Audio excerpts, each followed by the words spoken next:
Hey, everybody, we're back with more Life and Times of George Washington.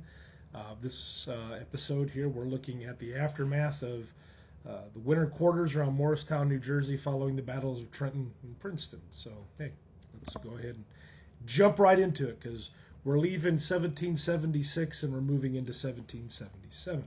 And by 1777, the Revolution had changed shape. It was no longer about just a quick win, right? A really short war. It was now all about just not losing. The Continental Army could not stand with Britain and the British regulars toe to toe, man for man, ship for ship, or supply line for supply line.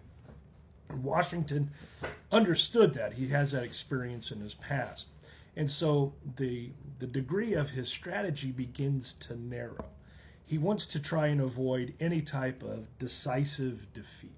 He wants to make sure that he has the ability to preserve the Continental Army and then to force the British to keep paying for every mile that they had that was under their control. So this wasn't really, dramatic overall. But it was exhausting because the army would march and then they would wait. It would fight when it had to and it withdrew when it must, and it accepted uncertainty is just kind of a condition of normal. Now, British victories, they didn't end the war, and American losses did not end it either. So time is becoming a weapon. Every month the army survived, every month the Continental Army survives. Britain spent money, and it lost patience. And it faced a conflict it didn't really have a clear or clean ending. So now, let's remember, Washington did not control this war. He was more like he was managing it.